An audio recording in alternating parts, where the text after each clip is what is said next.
हाइगेन्स theory, reflection of wave, हाइगेन्स सिद्धांत, तरंग का परावर्तन। इस वीडियो में हम हाइगेन्स के प्रिंसिपल के अनुसार रिफ्लेक्शन यानी कि परावर्तन को समझेंगे।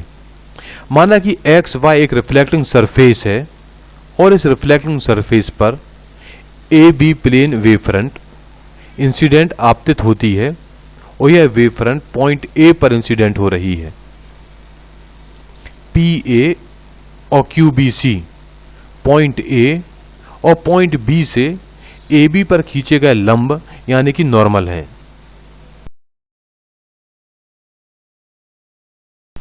इस प्रकार हम कह सकते हैं कि पी ए और Q B C incident light को रिप्रेजेंट कर रहे हैं।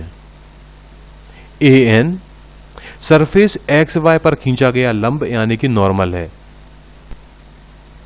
हाइगेन्स की थ्योरी के अनुसार किसी भी वेवलेट का प्रत्येक पॉइंट सेकेंडरी वेवलेट के सोर्स के रूप में कार्य करता है। जब तक सेकेंडरी वेवलेट पॉइंट बी से डिस्टेंस BC तय करती है तब तक सेकेंडरी तरंग का बिंदु A परावर्तक होकर रिफ्लेक्ट होकर समान दूरी BC तय कर लेता है। पॉइंट A को हम सेंटर और BC को रेडियस लेते हुए हम एक आर्क यानी कि चाप खींचते हैं और इस चाप पर पॉइंट C से एक टेंजेंट CD खींचा जाता है। यह टेंजेंट CD न केवल पॉइंट C और पॉइंट A को ढकती है, कवर करती है, बल्कि पॉइंट C और पॉइंट A के बीच में जितने भी पॉइंट्स आते हैं, जितने भी तरंगें उत्पन्न होती हैं, उन सारी तरंगों को वेवलेट्स को भी ढक लेती है।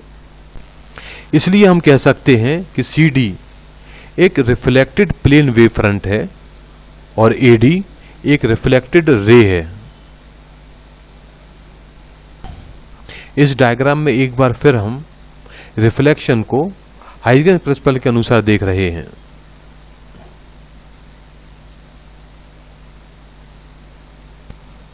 रिफ्लेक्शन का पहला लॉ कहता है कि incident wavelet AB, reflected wavelet CD और रिफ्लेक्टिंग सरफेस XY ये सभी एक ही प्लेन में एक ही तल पर स्थित हैं।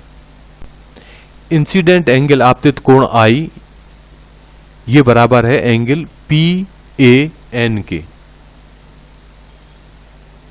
और यह बराबर होगा 90 डिग्री माइनस एंगल NAB। तो अल्टीमेटली ये बराबर हुआ एंगल BAC के बराबर।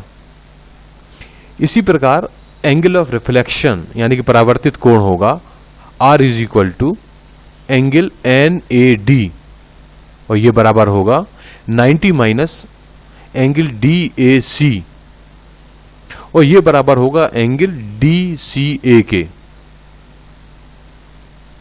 अब हमारे पास दो राइट एंगल ट्राइंगल हैं ABC और ADC। इस राइट एंगल ट्राइंगल में आप देख रहे हैं angle B is equal to angle D और ये दोनों एंगल 90 डिग्री के बराबर हैं। साइड BC बराबर है साइड AD के और साइड AC कॉमन है, तो इस प्रकार हम कह सकते हैं कि हमारे दो ट्राइंगल कॉन्ग्रुएंट हैं। जब हमारे दो ट्राइंगल ABC और ADC कॉन्ग्रुएंट हैं तो इसका मतलब हुआ कि angle BAC is equal to angle DCA, मतलब angle I is equal to angle R।